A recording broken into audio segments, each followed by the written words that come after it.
Great. We're going to get started. Thanks, everyone, for coming. Thanks to everyone here in person, everyone watching online as well. My name is Jason Bordoff, professor at Columbia School of International Public Affairs and director of the Center on Global Energy Policy there. And really delighted that so many of you are here with us today in Manhattan, here in Midtown, to hear about the outlook, medium-term outlook for the global natural gas markets. And what we're going to do is first hear from Costanza Jacazio, who is in the gas division at the International Energy Agency. She joined the IEA in November 2014. Prior to that was head of macro and fuel analysis at Fortum, a large utility in the Nordics, a senior energy strategist in Barclays Capital Commodities Research Team before that, between 2006 and 2011, along with many other roles as one of the premier and leading gas analysts. Certainly this is a pretty interesting time to understand what's happening in the global gas market, given a host of changes that are taking place, not least of which has been the collapse in the price of oil and what impact that has on gas production, on gas pricing, on gas trade, among many other things happening in terms of European policy and the outlook for mega projects offshore in places like Africa, the outlook for pricing of gas in the Asian market and elsewhere. So I think we're going to talk about many of those things and much more. We're going to hear from Costanza, who's going to present the summary of the medium-term market report released recently by the IEA, and then I'll introduce the remainder of the panel after that. That'll offer some reactions to it, and then we'll have a conversation and open it up to questions from the audience, both here in person and those watching online. So with that, Costanza, please let me turn it over to you. Thank you.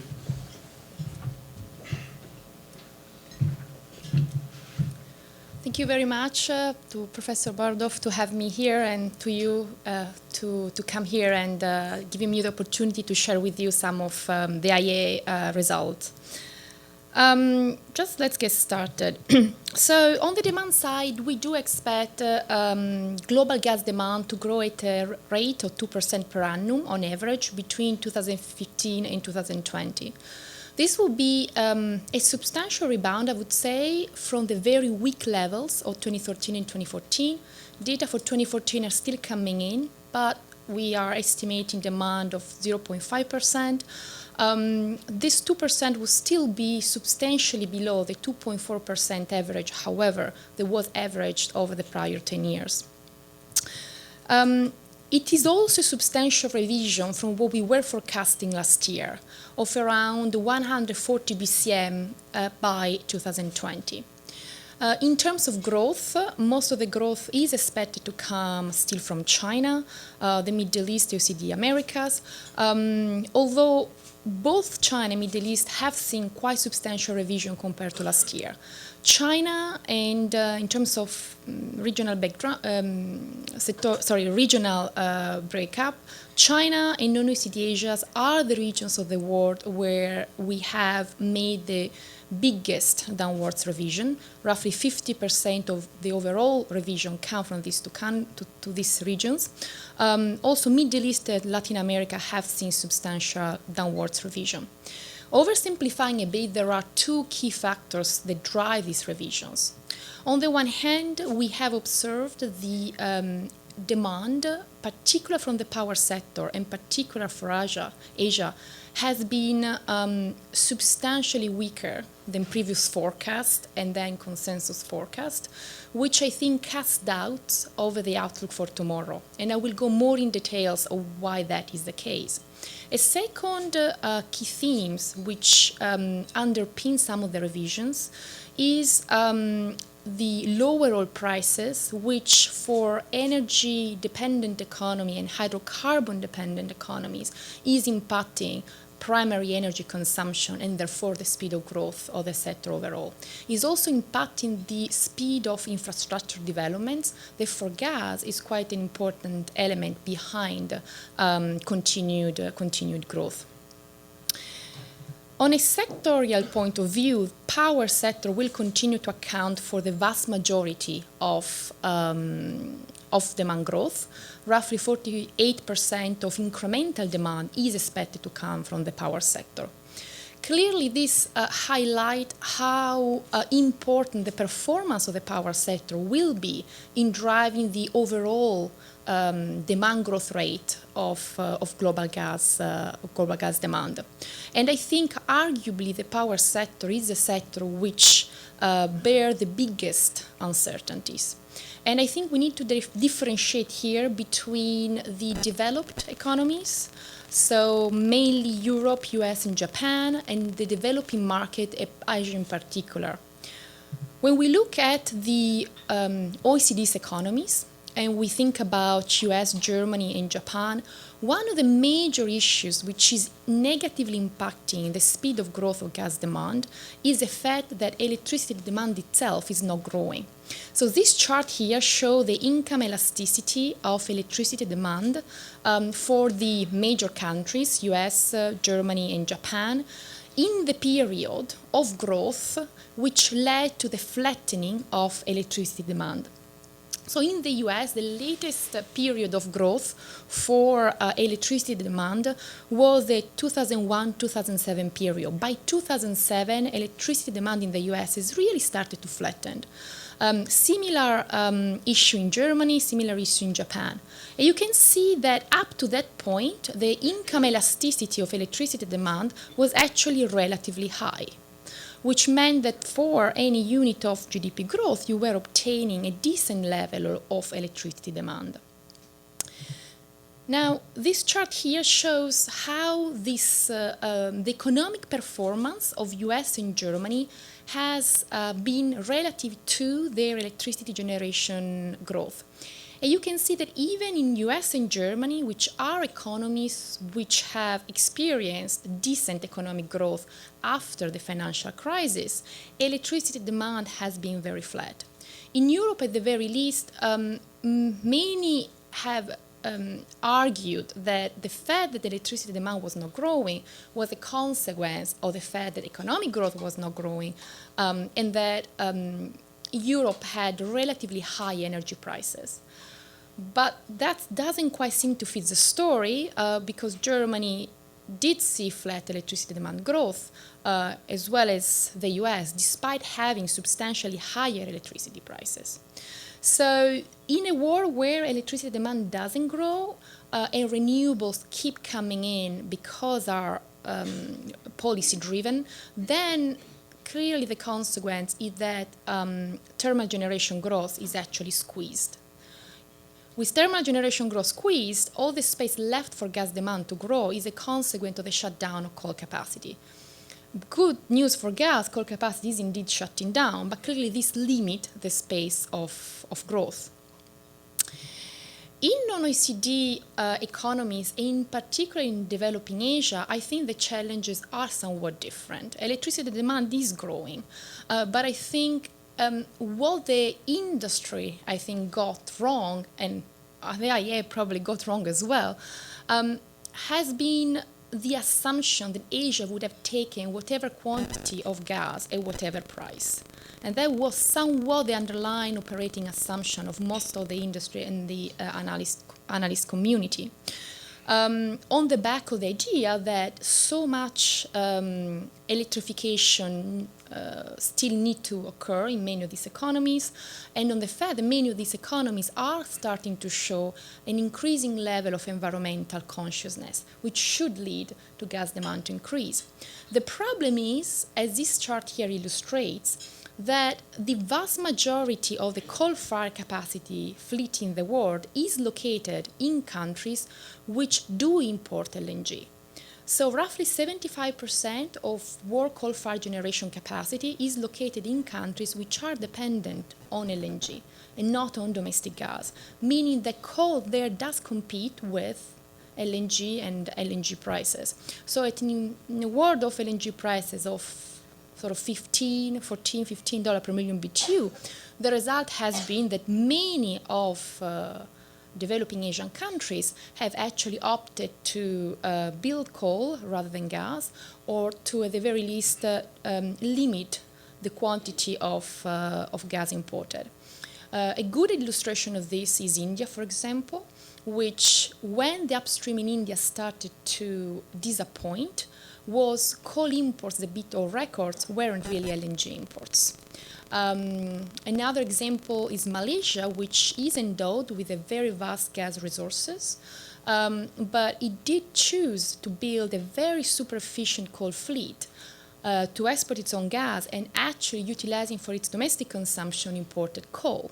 And I think sort of this trend is somewhat underlying the choices of many developing Asian countries, which I think is one of the key reasons behind the disappointment of Asian demand growth over the past couple of years. The other issue is that if you do look from a price perspective, so much new coal generation capacity has been built in the world over the past 5 years. 350 gigawatt of coal went online between 2010 and 2014.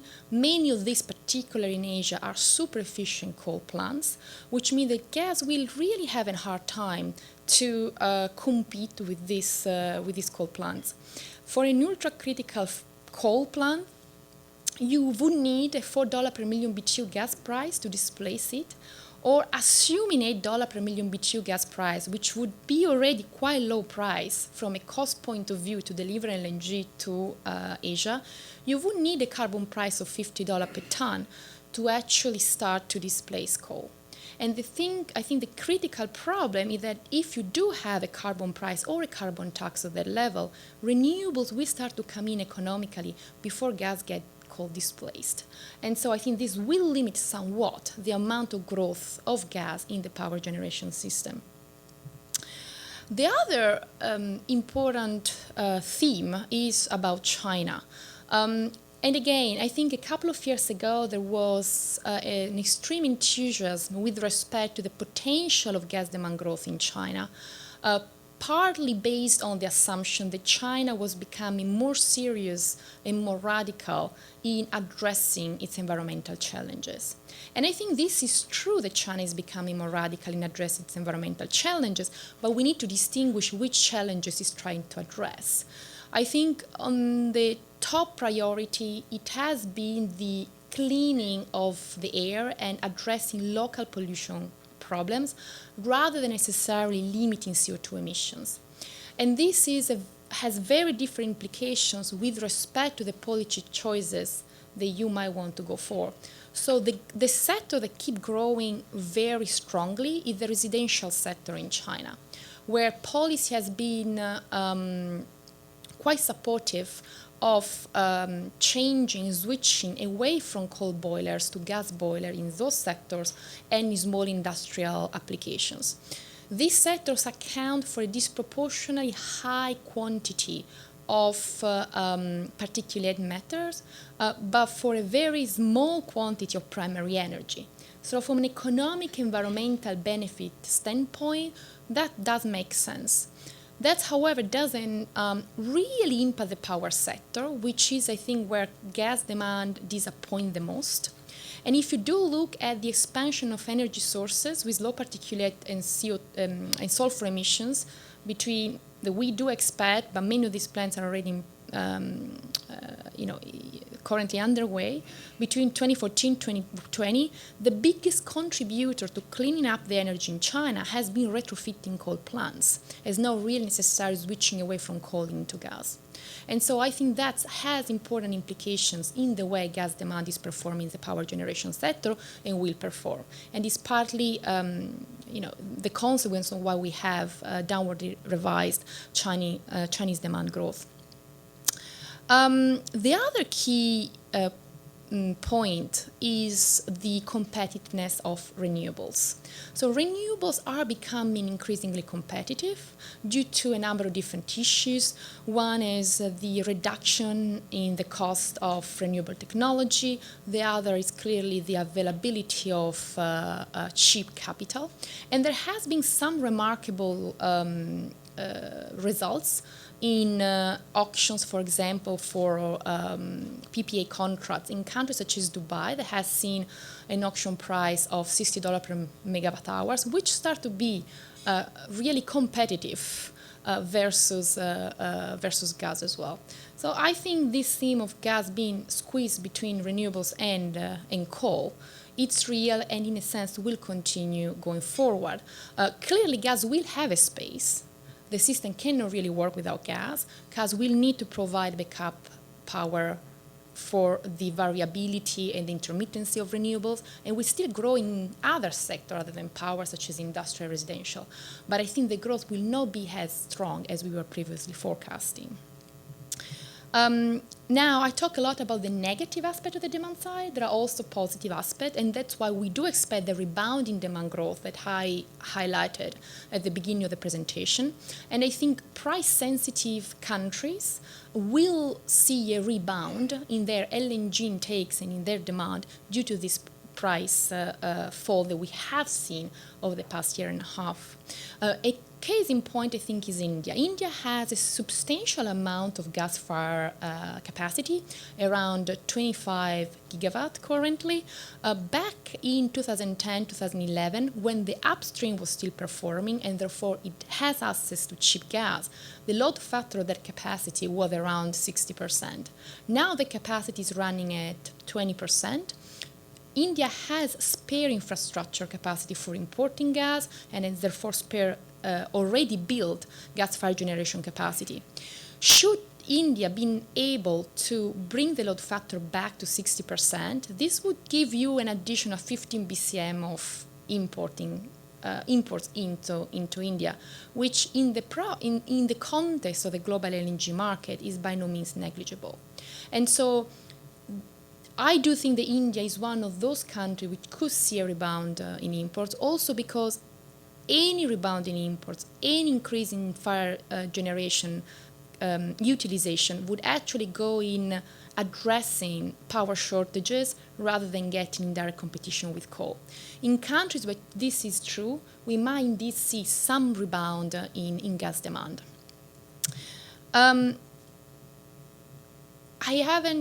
For limited time, I'm not going to address in detail the transportation sector, but I think this is another interesting topic where demand, we do expect, will continue to grow strongly, at least in the heavy trucks and closed fleet vehicles. This chart here shows the fuel switching impact of 2014 US car sales, vehicle sales, so how much oil was replaced by utilizing alternative vehicles. And you can see for gas at least, by far the vast majority has been still in the truck and closed fleet vehicles. The sales of gas car sales actually fell and declined, while on the other hand, electric vehicles continue to do pretty well, which to me indicate that we might actually have electric vehicle having leapfrog sort of gas cars at the very least in the light-duty passenger vehicle. This is sort of true in other parts of the world as well. So I think there is potential, and we do expect transport to remain a strong growth sector for gas, but clearly in the heavy truck and closed fleet segments. Quickly moving on production, again, we do expect OECD Americas and OECD Asia, mainly US and Australia, to lead the growth of global gas production. We had done a number of downwards revision, mainly again in countries where we do think that lower oil prices will impact investments in the upstream, and also in countries, and particularly in China, where we did see substantial disappointments in the development of unconventional gas resources. So currently China has just one major block of shale gas that is under development. Drilling tests have been disappointing. The geology is proving more complex than previously thought. Lower oil prices will further discourage investment in this sector. I think also the lack of third-party access to the transmission infrastructure is discouraging private companies to get into the market and develop their upstream. So, and just a last point to notice perhaps in this chart is OECD Europe performance, which is the only region where we do expect a substantial production decline in the region of 30 BCM, so 3 BCF per day, which is quite substantial. So, as a chart before illustrated, most of the additional production is expected to come from North America and Australia, and some of this additional production is actually linked to new LNG projects. There are currently around 165 BCM of additional LNG capacity, which is set to come on stream, 90% of which is set to come on stream from Australia and the US. This capacity will come online irrespective of prices, simply because LNG capacity is really price insensitive in the short term due to the very strong proportion of capital cost in the full cycle cost of projects. In the US also the financial exposure is on the buyer, so these projects that have been FIDs will come on stream by then. At the same time, when we do think about the next generation of projects, what has been clearly remarkable has been the drop in offtake agreements being signed once oil prices have started to decline. So this chart shows the offtake agreements that were signed in mid-2012 to mid-2014 for US-based projects. So you can see there were very many, and there has been not much done since, just a very small contract, which highlight, I think, two things. Number one, the fact the Henry Hub-based pricing has lost ground relative to oil-linked prices, simply because our prices have fallen so much, so there is more uncertainty on the part of the consumer on which sort of pricing they might want to go for, while through that period pretty much every Japanese utility wanted to have some sort of exposure to Henry Hub. The second thing is demand has performed worse than expected, so there is much less sense of urgency on the buyer side to lock in quickly new contracts. And this illustrates the position of Asian buyers. We show here the contractual position of Japan versus the demand growth that we do expect for Japan gas demand. This demand growth is underpinned by an assumption that a rough 10 gigawatt of nuclear will come back by 2020. I would argue is a relatively conservative assumption compared to what the Japanese government is, for example, projecting, but tells you that even with a relatively conservative assumption on the return of nuclear, Japan might well not need to tap into the spot market by 2020. And if you do assume that more nuclear will come back, there is actually the chance in Japan might need to become a net seller on the spot market by 2020.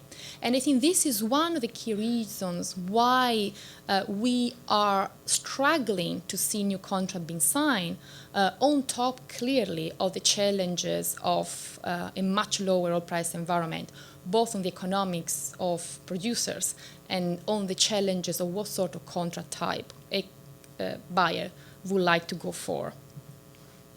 I almost finished here. On China, the other thing to note is that Chinese supply will become substantially more diversified than previously was. So this represents Chinese incremental gas supply that will meet the demand that we project. And we expect, you can see that a little bit more than 1/3 will come from pipeline gas, sort of 47 BCM, a little less than 1/3 from domestic production, and the rest from LNG. It's not a remarkably strong number for LNG because demand, it's not growing as impressively as previously thought.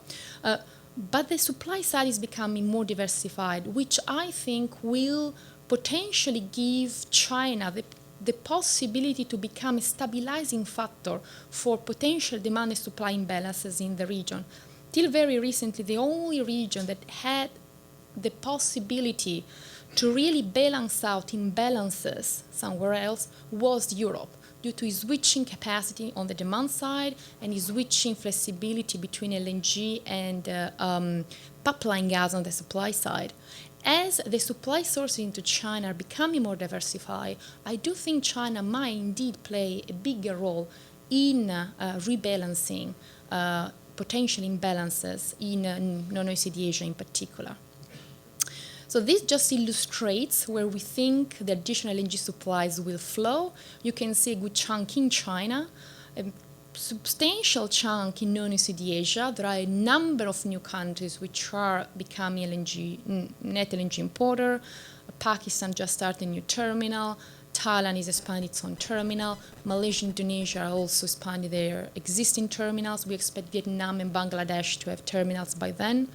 But still, notwithstanding this increase in import capacity in emerging market Asia, the volume coming onto the market is such that I do think Europe will need to absorb a substantial quantity of this LNG. And we expect LNG into Europe to roughly double by 2020. Now, even with this doubling of LNG imports, I don't think Europe will see any meaningful displacement of Russian flows. So this chart here shows the how the incremental demand will be met by alternative supply sources. So in 2014, Europe imported roughly 150 BCM of gas from Russia. You can see how between 2014 and 2020, we are going to have an increase in domestic demand, weather dependent, then an increase in real domestic demand, mostly from Turkey, which is incorporating the balance of OECD Europe, and a little bit in the power generation sector due to capacity shutdown in coal. But then, because of the steep fall in domestic production, even a double of LNG imports and a little bit of Caspian gas flowing to Turkey by 2020 will not really displace Russian gas.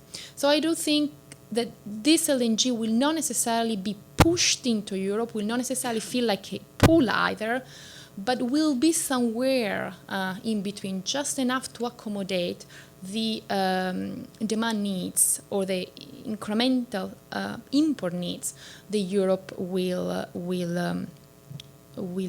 have. So this, I think, conclude my presentation and the key themes that I wanted to highlight, and I hope we can then have a nice discussion afterwards. Thank you.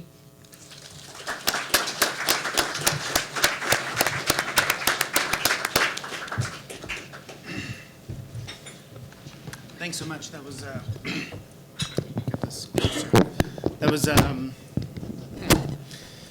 great overview, very comprehensive. A lot of issues you put on the table to discuss, and want to get reactions. First, from our fellow panelists, Majed Limam is senior consultant with Poten's Natural Gas and LNG Consulting Department, has 12 years of experience in the gas sector, previously a projects control manager with Zachary Construction Corporation, currently leads Poten's global LNG supply and demand analysis team, and has advised clients around the world on LNG procurement, project development, market due diligence, LNG pricing and market strategies, and most importantly, is a graduate of Columbia Business School. Leslie Palti-Guzman, most importantly, is a non-resident fellow at the Center on Global Energy Policy, also is currently director of global gas at the Rapidan Group as of just about 6 weeks ago, I think. Leads the coverage at Rapidan of global natural gas markets and LNG and pipeline projects and unconventional gas. And prior to joining Rapidan, was a senior analyst at Eurasia Group in their global energy and natural resources team, and also has served as the senior natural gas and LNG correspondent at Energy Intelligence Group here in New York. So there are many specific issues that came to my mind as I was listening to that. I wanted to ask a couple of questions and then open it up to the audience as well. I'll remind those of you watching online, you can follow us on Twitter at Columbia U Energy, and if you have questions, pose them via Twitter with the hashtag CGEP events, Center Global Energy Policy, CGEP events. But first, let me just sort of open it up a little more broadly, Leslie, and ask you to sort of maybe pick the one or two things from that that were most striking to you, that you think are most noteworthy, that you agree with most strongly or disagree with most strongly, and sort of see what issues you'd like to put on the table. And then the same for you, Majed, and then we'll come back to some other particular topics that I just wanted to pose before we open it up. Yeah. So I think, the report points rightly that we're at the crossroad in the global gas market. And there is a lot of optimism in the US, but when you go out from the US, which is becoming now this global energy superpower, in the rest of the world, there is a strong disconnect in the role that gas is going to play, and a lot of pessimism in Europe. and a lot of uncertainties in Asia. A lot of surprises can happen. A lot of unknown are still out there, and it's right now it's up in the air. Like I'm thinking about, the negotiation in December in Paris and whether there will be a price on carbon. A lot of oil and gas company, actually 6 major oil and gas company in June have asked for this carbon price to happen because they see it as the only way for gas to play its role as a transition fuel. There is a competition between coal and gas in Asia also, and the price issue is here like one of the most important elements. And the new pricing of gas right now, like we're in the new gas order. If you compare 2015 versus 2014, there is a drop of the oil prices that has impacted long-term gas contract. Huge drop in the spot price of gas because of this abundance of gas and new supply coming from Australia, but also this new wave of supply from the US that will start at the end of the year. And on the trade side, I think the most important dimension is like the increased flexibility in the global LNG trade. And this is changing the attractiveness of LNG for many new buyers. Like just now in 2015, Poland, Lithuania, Pakistan, Jordan, Egypt are starting to import LNG. And so cumulatively, those are very small markets, but taken together, they are starting to be an interesting market.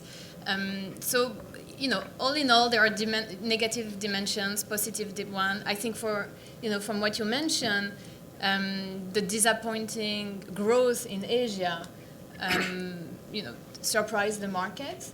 And a lot will depend on the nuclear restart in Japan.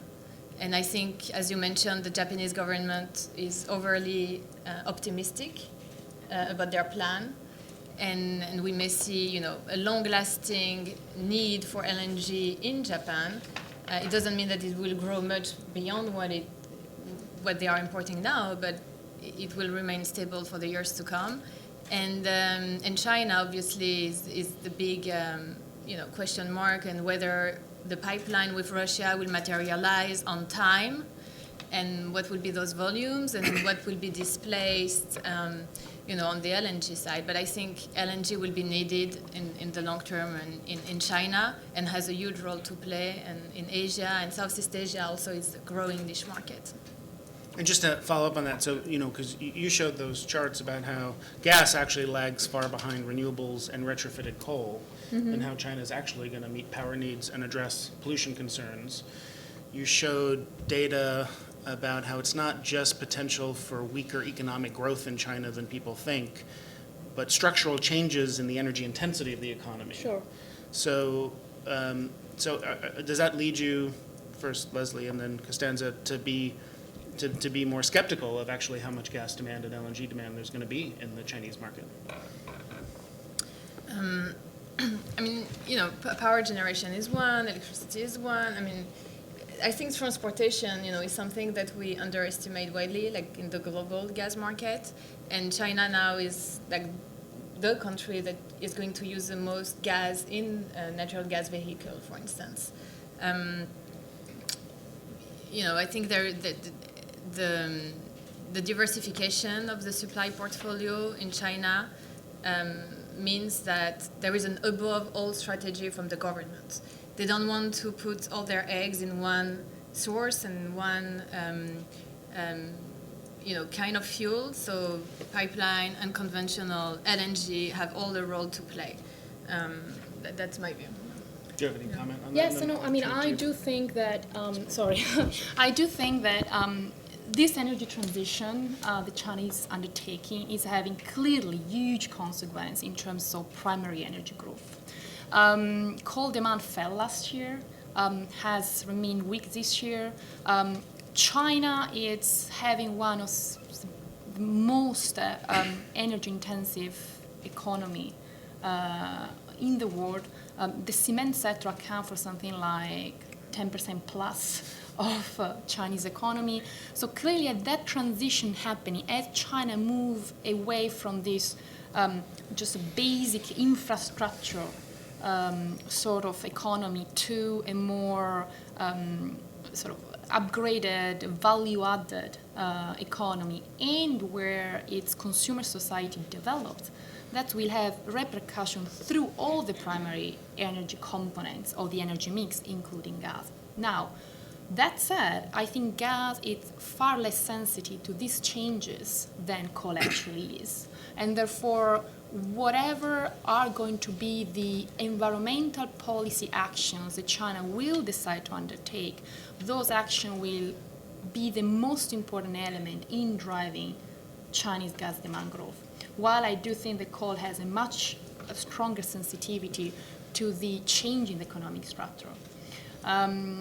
Still, as I mentioned in my chart, the message I wanted to give you that I do think the first step of the environmental undertaking that China has gone through has been about cleaning the air rather than curbing CO2 emissions. Which people often equate as one leading to the other, and your point is that's not necessarily true. Not necessarily true. My point, though, is does China then become much more committed to further reduce the CO2 targets that it has, then at that stage we might need to see further policy push for gas in power, but it's not necessarily a given.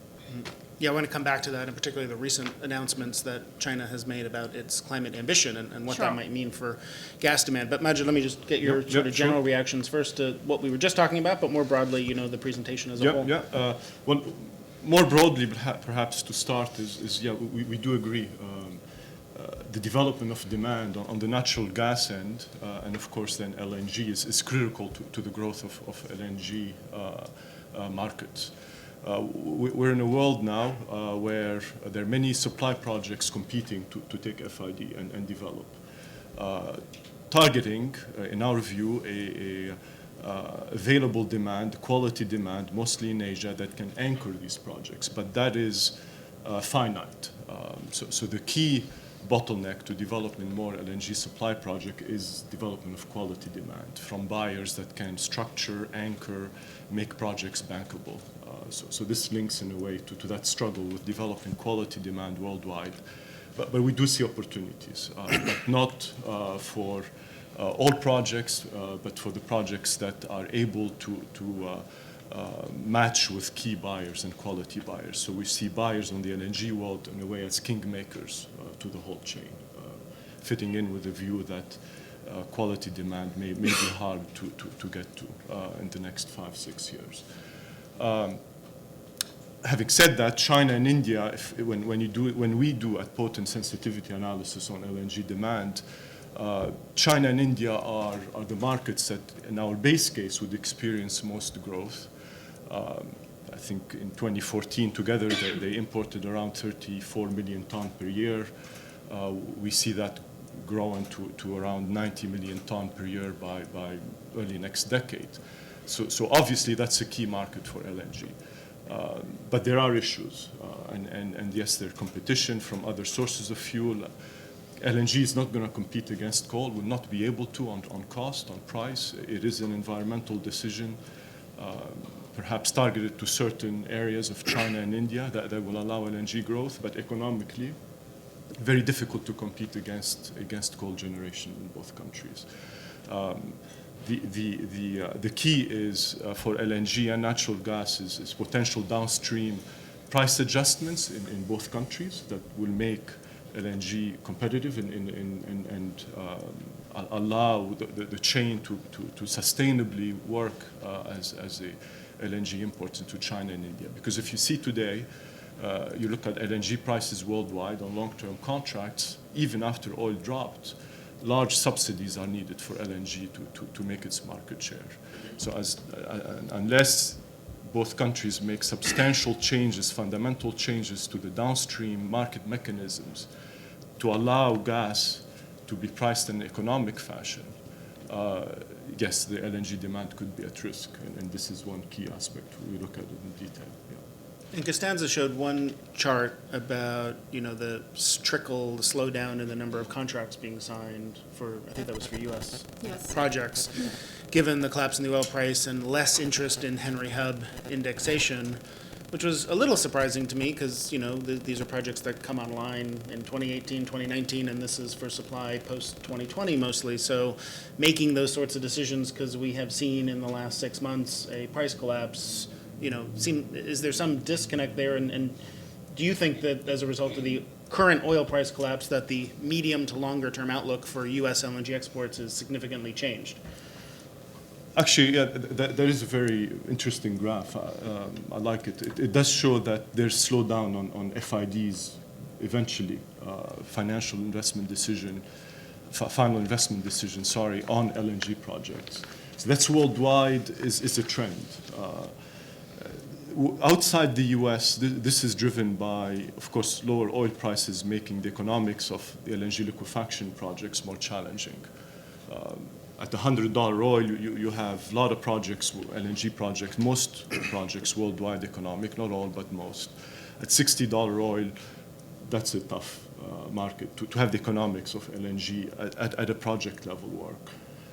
On the U.S., of course, that's Henry Hub-driven type approach on pricing, on feed gas procurement, and many back-to-back then from there on Henry Hub.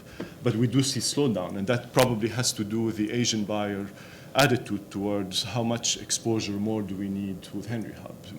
Let's wait and see approach, because we have so many options worldwide. We have East Africa, we have the US, we have Canada, we have additional potential Australian expansion projects. And we're not sure about demand, as we've talked about. So wait and see approach on this buyer's end is also contributed to less FID activities. Yeah. Yeah. Well, if we take an analogy, for instance, and you're an investor and you have different currency in your portfolio, you want some euros, but you want some dollars, you want some yen. So LNG buyers are the same right now. They want to diversify their pricing exposure. So they want to go away from oil indexation. And for Japanese buyers, for instance, they have an appetite for about 20% of their portfolio on Henry Hub-linked gas pricing. But beyond that, they may be reluctant to put too much Henry Hub also in their portfolio. So, both buyers and sellers now see an advantage of having diversifying pricing, but they don't want to put all their eggs in the same basket. So I think Henry Hub, you need to take a long-term perspective for Henry Hub-linked LNG. And, we're in a world where oil prices are becoming very volatile. So they will go up again, and Henry Hub-linked LNG may regain competitiveness versus oil-linked gas, and so on. So it's a long-term strategy for buyers and sellers want also to respond to the request from the buyers of having this different pricing exposure. So they want also in their portfolio Henry Hub-linked LNG. So the takeaway from that is your outlook for U.S. LNG exports today is not much different than it was a year ago, or is it significantly different? So I think the projects that are the best positioned in the U.S. remain the brownfield one, and there are, at least 2 left that could take FID in the next 2 years. Beyond that, it's more complicated, but it's just a global, circumstances where you have lower gas demand, cyclical downturn of gas demand in Asia, lower oil and gas pricing. So only the projects that have strategic location, very large resources, and the timing is going to be crucial. So companies need to mitigate their cost and have like a very low break even. If all that works, those projects will go ahead. But instead of thinking about 3 trains, projects are going to be more modest, and they may start with an offshore facility and then combine with onshore, like in Mozambique. It's becoming more down to earth. Well, we'll open it up to questions in just a few minutes. I want to cover a few more topics. But is that true? So is that true for IEA? Their view of U.S. exports is pretty much not changed as a result of the... I would argue the U.S., but I agree, are the best place to actually go on. Now, the question is, if your demand doesn't grow as you were expecting, there is less demand and there's less urgency. So that will slow down the process compared to what the process would have been, and the quantity of new LNG would have come on stream if actually China would have grown at 14% rather than 9%, if India was growing, etc., etc. So, I think the U.S. are well placed. I think we will see more LNG from the U.S. in the 20s. But clearly, as both panelists have highlighted, there are more challenges and the process will be slower. Let me walk through a couple of specific locations or regions in the world to get your reactions to the outlook there, and then we'll open it up. We'll spend about the last half hour with audience questions. Europe. The European Energy Union proposed recently the white paper that the EU put out, the efforts that Russia has undertaken recently to try to find alternative pipeline routes into the European market. Costanza, can you talk a little bit about what the outlook is for gas, given the kind of energy policies Europe has put in place? How much room is there for gas in those policies? And then talk a little bit about the role of LNG supply into Europe and the role of Russian gas into Europe and what the outlook is going to be. Yes. So as I showed in my last slide, basically we don't expect by 2020 the dependency on Russian gas to diminish in any meaningful way. The biggest reason for this, as I mentioned, is declining in production. Now, when it comes to how the EU policy plays into this outlook, I think the reality of the matter is that in the short run, probably the biggest change I see coming is a more forceful push for true integration of the European energy market, which has progressed in the past few years but has by no means been fully realized yet. So as interconnection increase, as the competition of the European market increase, as the potential for reverse flows increase, all bidirectional capacity in all the major transmission lines is actually put in place, this will in itself enhance the security supply of Europe. When it comes to the ability of Europe to diversified supply sources, I do think in the 5-year outlook that I showed, the potential is far more limited. Because if you do think about what else you have rather than Russian gas on a pipeline perspective, you have North African gas, which I think is more a function of what happens in North Africa than what happens in Europe. I don't think necessarily strengthening the strategic partnership between Europe and North Africa is going to get necessarily many more BCM on North African gas into Europe. When it comes to Turkmenistan, when it comes to Kurdistan, when it comes to the Caspian, I think it's a very long-term project. And the other problem that I do see is with respect to financing. So it's clear that you can diversify supply, but ultimately somebody needs to pay for it.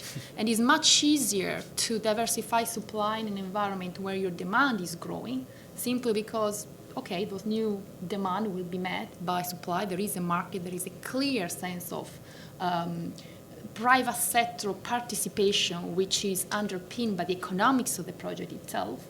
But when it comes to diversifying infrastructure in a stagnant or declining sector of demand, it's much more challenging. So I think it remains to be seen how the Energy Union will go on with that, but I do see some major challenges in bringing new supplies on stream with substantial private sector involvement.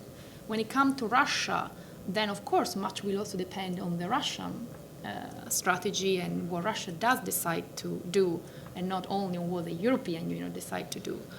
So in our report, we do assume that one line of this Turkish line that Russia has mentioned will go on, mainly just the first line to Turkey, because I think economically can be afforded, and because of still these sort of spare part and contracts that are a legacy of the build-up of South Stream. So that's probably it's doable. Bringing and scaling it up substantially above that might actually be more challenging. So I think the bottom line is that Ukraine will still be an important transit country for Europe by 2020.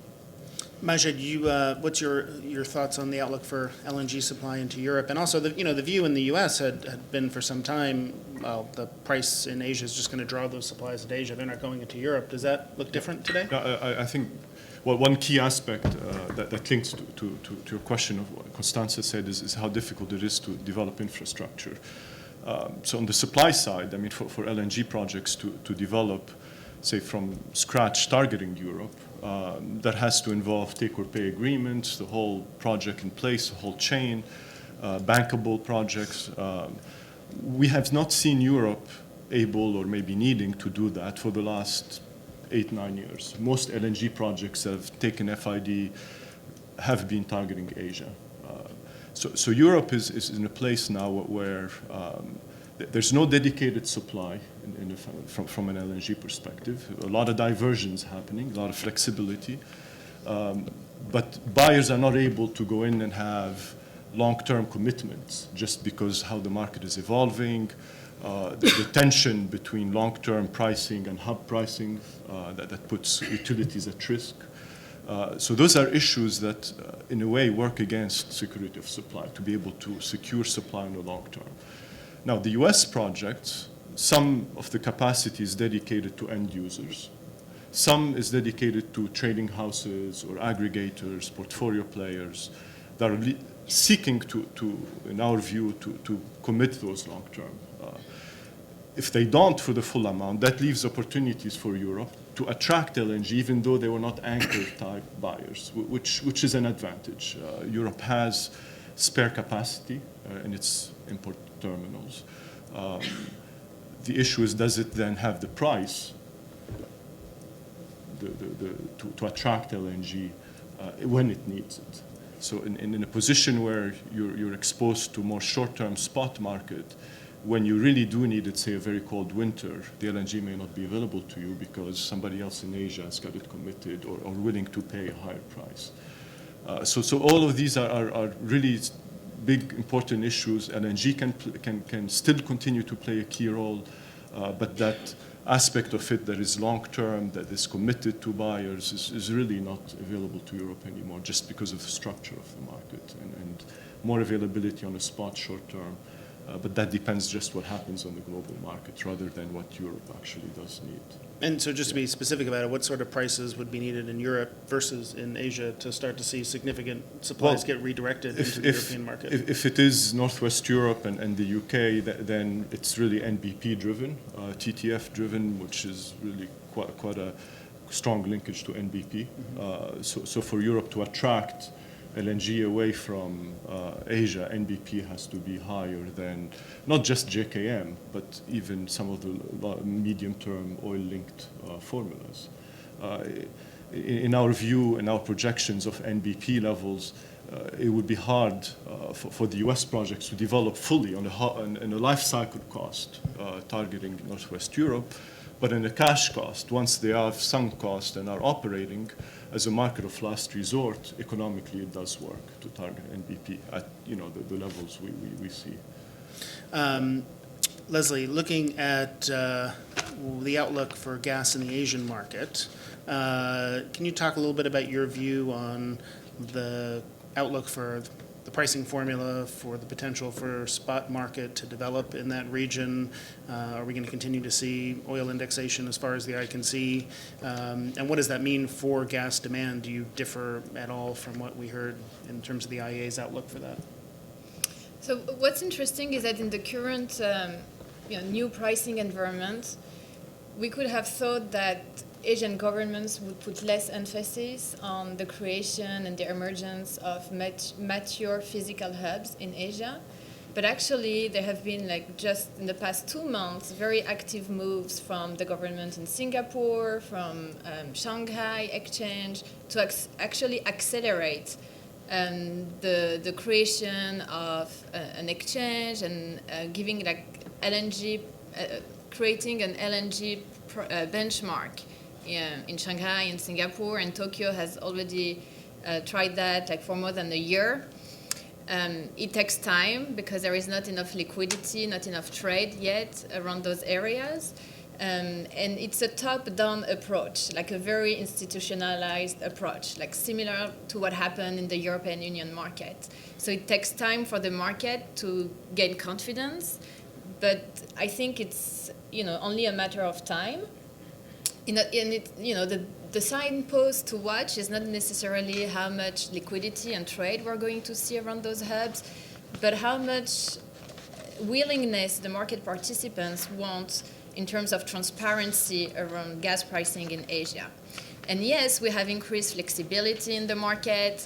A lot of US LNG will be resold on the secondary market.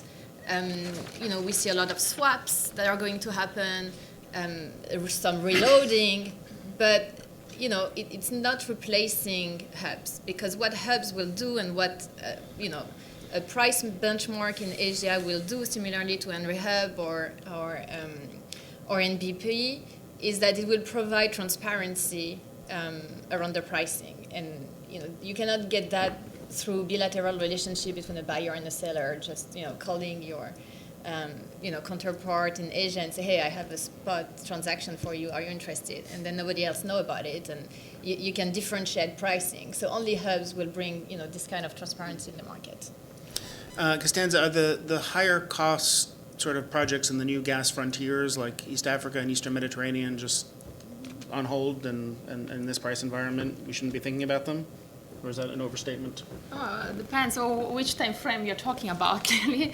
I think for East Africa, East Africa has a lot of resources close to the final market, but I wouldn't be surprised to see delays in East African projects. I mean, you do not have any basic infrastructure. The regulatory framework is still in its infancy. You have companies which are developing the resources which are not necessarily expert in liquefaction.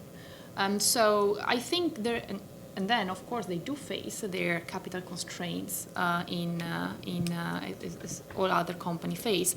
So undeniably, it's a very challenging outlook to bring and commit to very expensive projects. Could few million ton of offshore LNG come online, in the next 5 years, 6 years? Sure. Could East Africa gas revolution realize on that time frame? I don't believe so.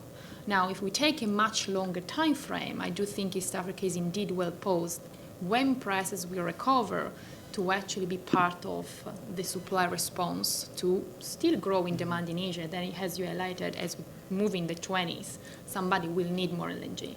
So I would place East Africa with the US as some of the best positioned to take advantage of that demand. There's been a lot of attention focused on oil supply in Iran, but in the late 2000s they had some pretty ambitious plans to become a gas exporter too. If the sanctions are lifted in the, however, next year at some point, can Iran increase production substantially and become a major exporter in the medium term, do you think? Do we even have is there enough market to absorb that supply? No, I do think that if Iran does come back, I think Iran is very well poised to perhaps take the space that East Africa might not take. Of course, that is a matter of timeline, because even if companies come back into Iran, let's say by the end of the year, you do need time to develop the infrastructure, to make sure the contract structure is also revised, to make the environment attractive, to sign the contract, and we saw the difficulty the company anyway had at the current price environment to sign the contract. So even if Iran comes back into the picture, it's not going to be in the next 5 years. Now, we talk about a 10-year time frame. When Iran gets in the picture, if something goes wrong in other places, things delayed for whatever reason, then I think Iran is indeed well positioned from a cost point of view to take advantage of that demand. You're nodding, you agree with that? Yeah, I'll just add, Iran has huge reserves. The one thing we do look at is the domestic requirements for natural gas demand in Iran itself. So there may be limited opportunities for export. And then back to the fact that really demand is driving this globally. So in the LNG sector, the LNG buyers being kingmakers, would they prefer Iran to a project in the US or East Africa? And this is then a question of their diversification of price, as you mentioned, Leslie, but also supply sources. And in our view, yeah, there may be advantages. Iran is a new LNG country, so it's some level of diversification there, but then you are in a region that is problematic, and then the transits through the Hormuz that a lot of the LNG is subject to makes Iran not necessarily the best diversification from an Asian buyer perspective. And if they are key to the chain working, then we do look at their view on and their interest on that. But we see other areas of the world that could fit that better. Yeah. What's the IEA's view on shale outside the U.S.? Again, I take this sort of time frame as the benchmark here. Not very positive, I would argue, by 2020 for sure. There has been positive and negative developments. I think the most negative development has been clearly China. I think there has been a number of disappointments linking to different issues. One is indeed, as I was mentioning during the presentation, the geology of the shale itself. Everybody knew that it was more complex than the US one, but then it's proving even more complex than previously thought.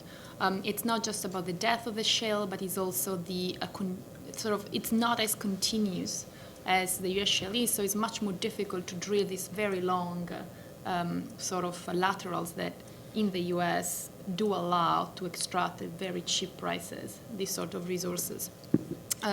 The population density is also another huge problem, with much of the resources, the drilling effort being concentrated in the Sichuan province, which is actually very densely populated.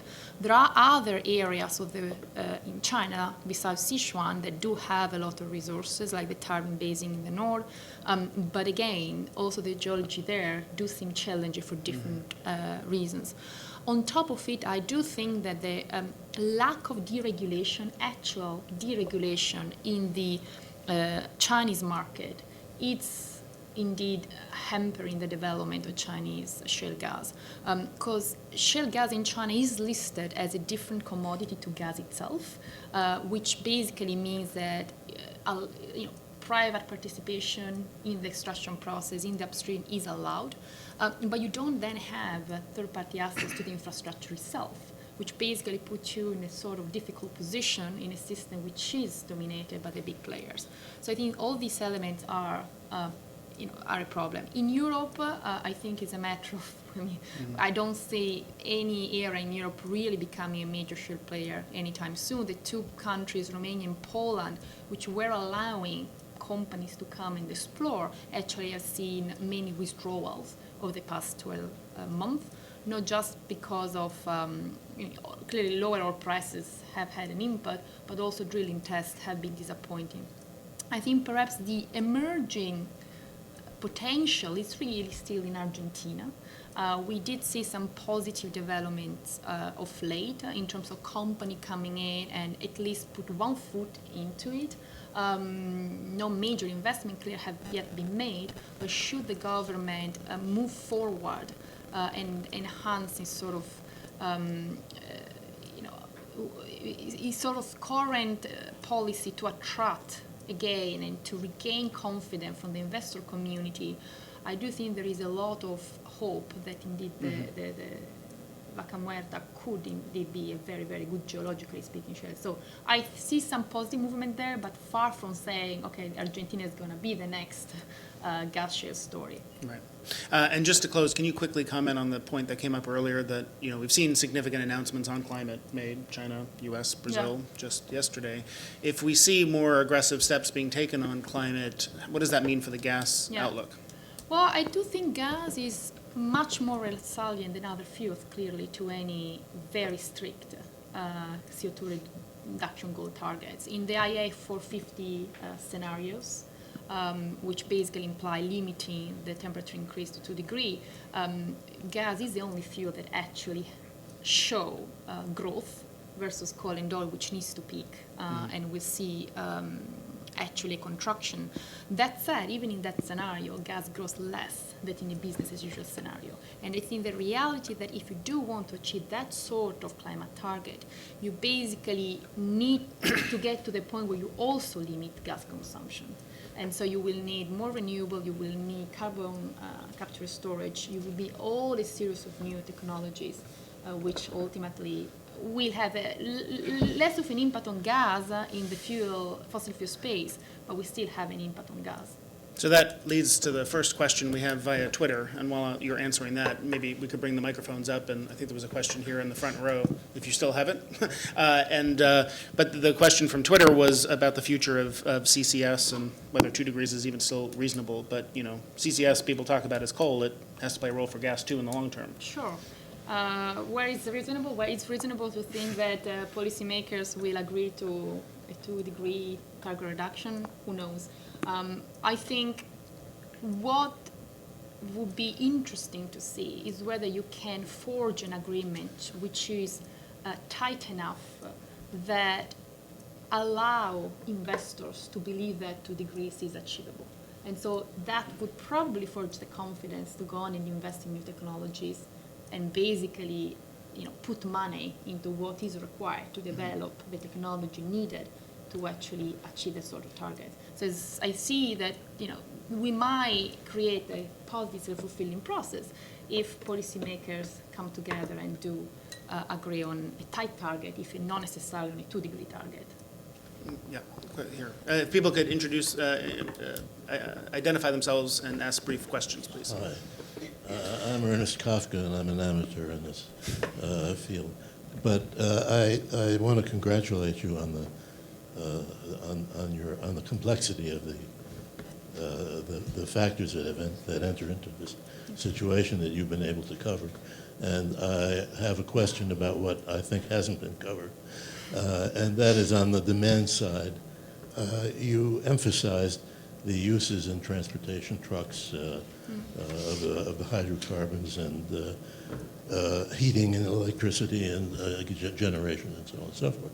But hydrocarbons have a lot of other uses, and I wonder if some of them might be on the verge of being able to make more use of hydrocarbons. So I have, for instance, written down fertilizer, carbon fiber, piping for transmission of oil or for transmission of electricity or glass fibers, pharmaceuticals, space exploration, which is a hot field, and printing, 3D printing, there's something there too, I think. Plastics in general. So I wonder if those aspects of the current, let's say, industrial situation might not be a source of increased demand, since the underlying materials are less expensive than they used to be. No, you have absolutely good point, and I just rushed a little in the presentation, so I apologize not to have pointed that out. But there was a pie chart that was showing incremental gas demand by sector, and I focused on the power sector because I thought that was a sector with the most uncertainty. But you're absolutely right. The industrial sector, first of all, is a big source of demand for gas already and will grow over time. So all the sectors they've listed, I think worldwide, we will see growth. And in fact, the industrial sector is probably a sector where even in a low carbon economy, you will still see and have decent amount of gas in the sector itself. So I agree with your statement, and I do think gas is indeed has and will have still space in the industrial sector. Other questions? Yeah, please. I'm Andy Anderson with Energy Watch and recent Columbia Business School graduate. Another question from that same chart with you're showing that 48% of the incremental gas demand was from the power sector. Can you speak a little bit about from where regionally that would be located, and is that mostly new power gen, or is it coal to gas switching, more effective use of the existing fleet? Yeah. Just elaborate a little bit. Well, most of it does come from the non-OECD worlds, because if you do look at Europe, we expect weather adjusted, including Turkey, like 18 BCM, which is actually relatively modest. In Japan, which has been one of the biggest source of new gas growth in power due to the shutdown in nuclear, the process is on the verge to revert. Now, the question is just how quickly gas demand will fall in Japan. And then it's everybody's guess on what the nuclear return process will be. But gas demand in Japan, in power, will fall. In Korea, so Korea plus Japan are such a big portion of OECD Asia, Korea demand in power will stay flat in our forecasts, mainly because you have coal and sort of coal capacity is added and sort of nuclear has just come back. So there is not so much demand growth to actually incentivize anything else. So if you put these countries together, the OECD group it, and then US. US will see and will project the demand to growth in gas, I think around 30 BCM, which is decent growth, considering the resource base and considering everything else. You could argue it's decent, but it's not massive. And so if you sum all this up together, you're not really getting so much new gas demand in power generation from the OECD region overall. If you switch to the non-OECD region, I think most of the growth will come from developing Asia, despite all the challenges illustrated. Because still, it's the rate of electrification which it's really remarkable. I mean, you need 250 plants of a gigawatt size for developing Asia outside China and Japan to reach the US electrification rate of the 1950. So somehow this will need to come. And even if most of it does come from coal and renewable started to pick up, still gas will get that share. So developing Asia, it's probably the region where most of the growth will come from. And then you will have other places such as Africa. I mean, in Africa, you have a lot of structural challenges in getting power capacity built, irrespective of which type of capacity you get built. But most of it in the major consumers, such as Nigeria, Egypt, Algeria, the capacity that is existing is gas-fired capacity. So as long as Africa electrify, then gas will account for a substantial portion of that. The Middle East also will see some capacity coming. Clearly, Saudi Arabia and Iran, which are the two, let's say, big countries which are adding capacity, have gas resources, are trying at the very least, in the case of Saudi Arabia, to free up oil for exports and getting gas. So you will get some of there. So in order, I would say, developing Asia, Middle East, and then a little bit in Africa, a little bit in Latin America. I'm going to try to get more questions, Sure, but if you guys want to jump in on anything, just flag it. And that's it mirrors energy demand as well, because obviously Yeah. it's driven by natural gas. If you look at where we see growth, I mean, China and India, as I mentioned, but they tend to be the more risky ones. We've talked about them in detail. Well, what we call niche markets. So these are the Thailand, Singapore, the Middle Eastern countries such as the Emirates, Jordan. You mentioned Leslie, Egypt, starting up imports.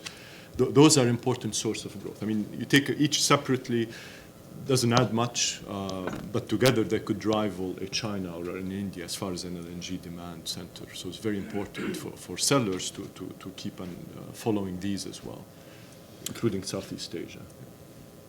Other questions? Over here and then in the front. Thank you. Timothy Chung with Clearview Energy Partners. So I want to go back to the climate and kind of carbon emissions questions that we talked about a little bit. So conceptually it makes sense. The more you want to reduce carbon emissions, switching from coal to gas makes sense, could provide a boost. But how much do you think the LNG sector is considering these commitments? And if they're not considering it enough, could this provide a kind of unexpected boost to demand more so than current expectations? Thank you. And that's for anyone there. Yeah. So I want to weigh in on that. No, I think it's the attractiveness of gas on power generation is The economics of it obviously depends on what gas price you feed into it and the competitive fuel price, coal or petroleum product at particular countries. But the environmental aspect is critical. I mean, at Poten, when we do forecasts for key LNG importing countries, we go from the bottom up, and we do consider the advantages gas brings in an environmental fashion. But of course, you have to look at the competitive price of fuels, whether it's coal and the availability of coal, renewables and what the government is doing, or the plans for renewables, and all that together gives us a view. So we try to really take into account many of the aspects, but economics tend to eventually drive the decision. There's a question in the front row. Yeah, microphone's coming. I'm Alice Balakan, a SIPA graduate, and I would appreciate it very much, this very interesting presentation, because Dr. Kafka and I have been working on LNG in China for more than 2 years now, and it's been on hold. At one point, we were told that China would buy all the LNG it could get at, but it's been on hold for 2 years for various reasons, now being resurrected. I would love your comment on how you think the Asia Infrastructure Investment Bank might add to demand, because they are geared towards infrastructure projects, and there is financing there. I feel that the demand could suddenly change. You're referring particularly to China? You're referring to Asia in general? Sure. Yeah, I think it's a very, very good question, because in many regions, indeed, the lack of infrastructure is an issue. So, I mean, we did see, for example, Indonesia is another country which, when you talk about infrastructure, really comes to mind in terms of if they were able to really deploy infrastructure more quickly. Even at current gas price, probably you would have a pickup in demand compared to the baseline that we are thinking of. Same story across most of the less developed markets. So my answer would be yes. If you can unlock enough resources to accelerate the infrastructure build-up, everything else equal, this will accelerate the rate of demand growth. However,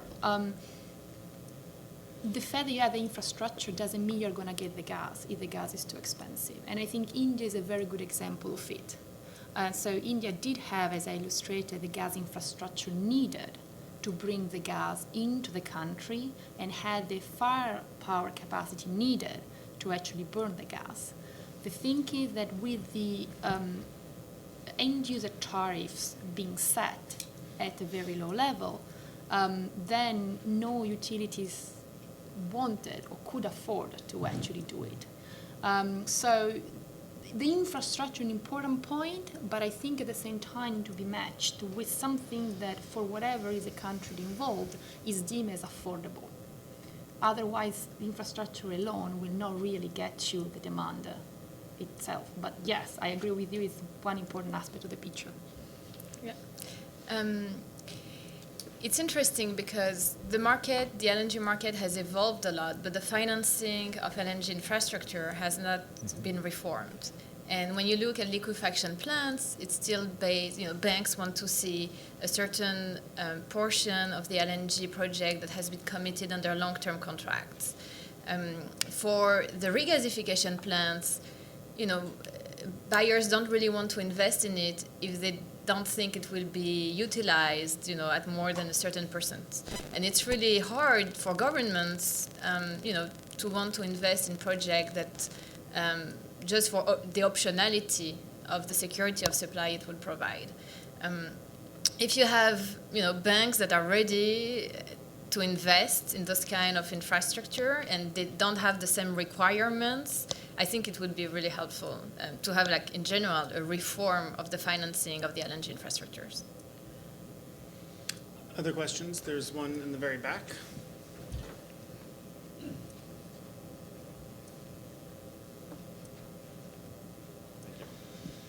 Hi, good morning. Jeb Armstrong, Marwood Group. Question for you about, on the supply side, specifically Canada.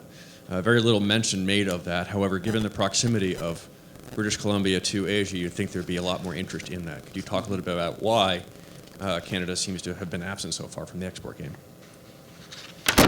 It was on my list of questions. We just didn't get to it, so I'm glad we are. Right.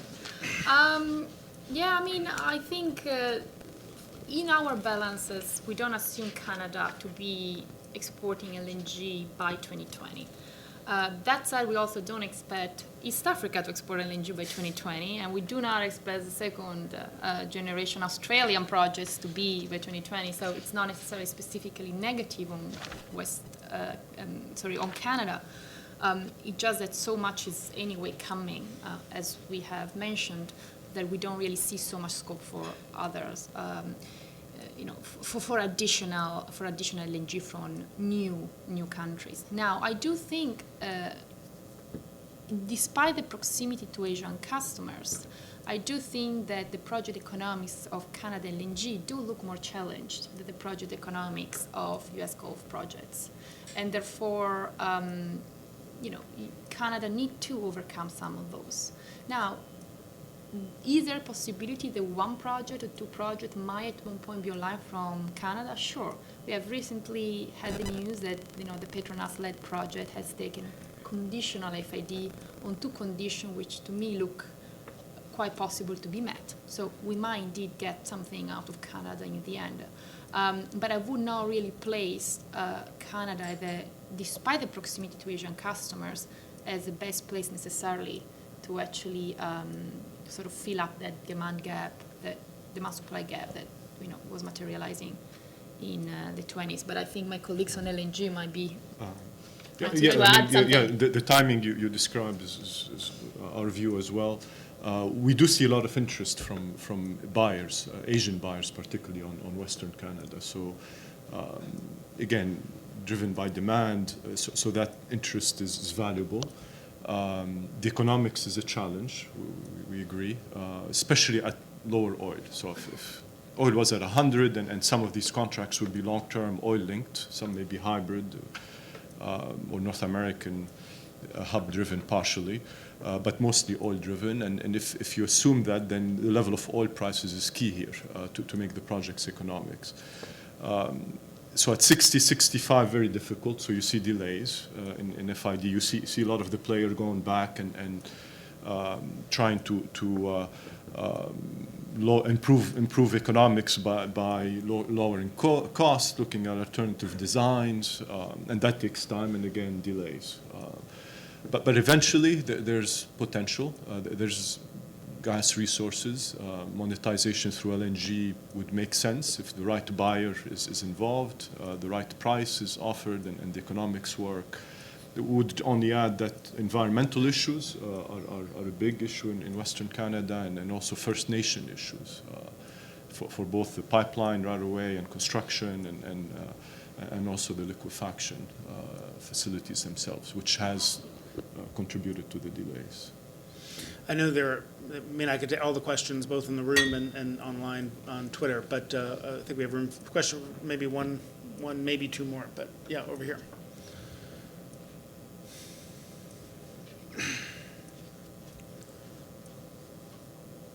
Hi, good morning. This is Robert Murillo, MUFG and former SEPA alum. I'd just like to get your view a little bit on the U.S. market. You've given a very comprehensive overview of the world. Just wondering, we see the U.S. with Henry Hub prices below $3 during this year. Generally, it seems expected that exports to Mexico, LNG exports, further demand from the power sector may support higher Henry Hub prices going forward. What's your view on that? Yeah, I mean, we don't try to really capture the year variation in demand, and the year variation price. That we take more of a 5-year outlook. So we also don't really forecast prices per se. So the way we are thinking about the U.S. market is that we are still in that sort of price range, let's say 250 to 4, which at 4 you will allow more sort of drilling and more production. at 250, as sort of we have been in Q1, you will sort of rebalance sort of an oversupply market via switching away from coal into gas, as we have seen in the data of Q1, which showed gas power generation up 20%. So we are not really projecting throughout the forecast period any substantial breakout from this sort of dynamics. But again, then of course, if you are working gas trading, it's such a general answer that I'm giving you. And I've been, in banking, doing commodity research for trading, so I do understand the differences. But I mean, the general line is that we expect by 2020 to be in this sort of dynamic. So the general view of the EIA and many others as well, that the U.S. has a lot of gas Yes. supply in the $3 to $4 range. You agree with? Yes, exactly. So we are at 11 o'clock, so we're going to stop there. But this has been a really fascinating overview of the global gas market, a great tour around the world. And given how many moving pieces and how many things are changing, I'm really glad we were able to come together and do it. I appreciate your traveling to New York to present the medium-term report to us, and Leslie and Majed for your taking the time to share your thoughts and insights and expertise as well. Please join me in thanking our panel.